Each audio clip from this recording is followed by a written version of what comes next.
Hey guys, welcome to my series on 3 creative strategies to get you familiarized with the Ableton Push 2. So today we're looking at our 3rd creative strategy, which is all about preparation. Boom! Massive shout out and thank you to Turk Music, who sent me this push 2 from Turnkey Music in Johannesburg to allow me to make these videos for you all. Turk Technologies are responsible for distributing Ableton products in Africa, and thank you for all the amazing work you guys do. I will put all the details in the description below. Okay, so today I'll be talking about preparation, and what you don't see in all the other YouTube videos that you've probably been watching is that people prepare their live sets really well before they start making the music. So by now we've learned to explore, we've learned to make some kind of use our creative decisions and marry them to this exploring idea. And now we're going to just take a step back and talk about preparation. So in my live sets, I've actually taken the time to set up 4 tracks that you can see on your push over here. And they all have contrasting sounds or complementary sounds that would sound good together if I decide to just start jamming out a song. So as you know by now, you push over here to open your track, and this is my drum rack. And I made this drum rack from scratch. So I chose all of the different samples so that it would be a drum rack that I want to work with. The risk in just choosing a stock drum rack is that you don't like some of the sounds and you end up compromising your creative values, I guess, to just use the sound because it's simple and it's right there. So one thing I want to talk to you about making a drum rack is positioning. As you can hear, these 3 wood blocks are in ascending order.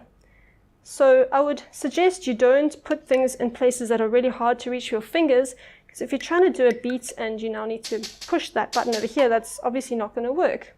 But you can reposition things quite simply from your push, and I'll show you how to do that now. So if you hold Shift and you move your octave up and down, you can actually see how the drum rack moves by very small increments. So let's say, for instance, I wanted to move this wood block over here. You push and hold duplicate, push the drum hit that you want to duplicate and the position you want to duplicate it to. You can now see that these 2 are the same. Then I can hold duplicate again, push this one, move it over there, and now you can hear that that's moved. And similarly, duplicate this one, put it over there. And now you can hear how I've repositioned those 3 ones. If at any stage you don't like something you did, you can just push undo. And that's it. So I'm just going to go right ahead, tap in my tempo and record a drum beat.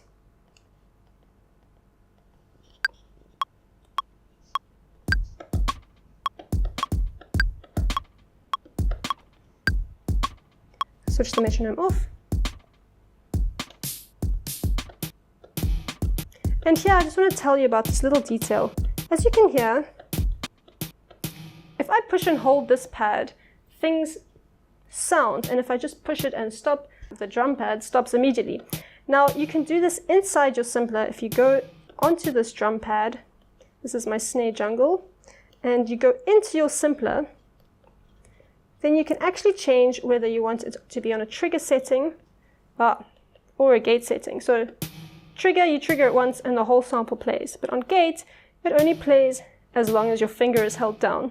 So this is all part of the preparation, so that while you're making a beat,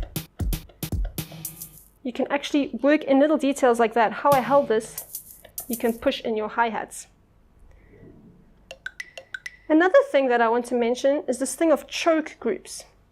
So for that, I'm going to go back into my device, and I want to look at my little effects drum rack that I made. So I wanted to create a contrasting drum rack that works together with my other sounds, but that isn't as important, so I'll just trigger these samples every now and again. Take it up. So here's a female vocal, here's like a little snare drum roll, here's like a little DJ wicked thing, and as I trigger this lady's voice, it stops as soon as I hit this little DJ thing. And you do this by using choke groups. Now I have a video on choke groups, so I suggest you check that out if you haven't already. But essentially, this will allow you to trigger clips and stop them at any time without needing to have this clip on gate mode. Alright, so those are my drum racks. Now I've also got a bass over here, Let's just bring it down a notch. And this one I found quite quickly. It's just a standard preset in Ableton Live, and I quite liked how it worked together with the drum sound. So going back to my drum clip, very basic one, I'm just going to record a bit of a bass over it.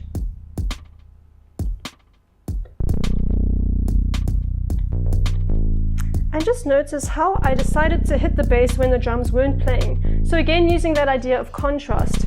You don't want to have all the rhythmic beats falling on the same beat, because otherwise your drum beat's going to sound really boring. So that's just a nice little quick tip. Now that I've got my bass, I'm going to go into my, well, this is a marimba. This could be your synth or piano or anything that you want to play chords on, or maybe an arpeggiator.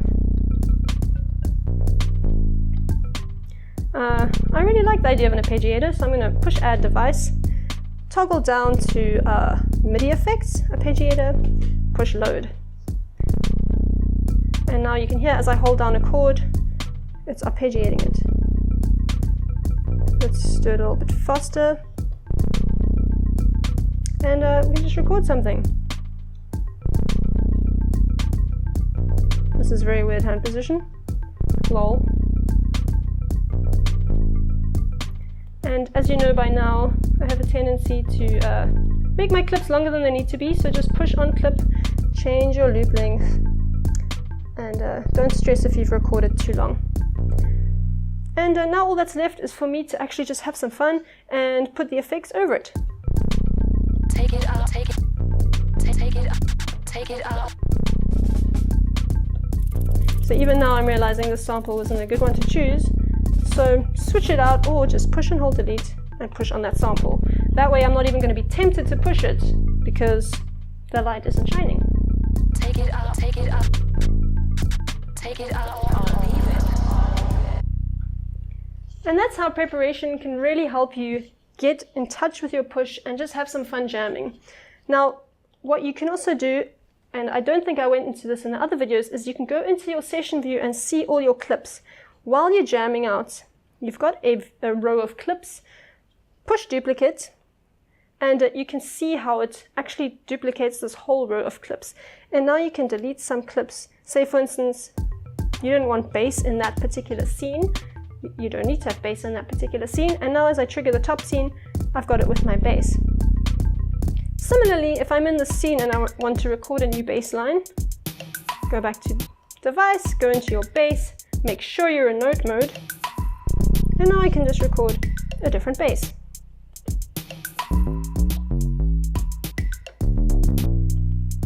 And going back into session view, this scene now has a different bass to this top scene. And just like that, you can record your scenes, or your clips rather, into an arrangement view and begin editing it, adding some automation, and create your final track. So thank you for watching. These are my 3 creative strategies using the Ableton Push 2, and I just hope that you're feeling a lot more comfortable with making music and feeling more confident to just try out some new things. Thanks for watching, and I'll see you soon in the next one. Just a shout out to Matt from MALT, Hops and Fiction. He reviews awesome craft beer here in Cape Town. And also to Tatiana from the FLUTE Practice, who teaches y'all how to play the flute and how to improve on your flute playing. They both were responsible for helping get this film out today.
Boom!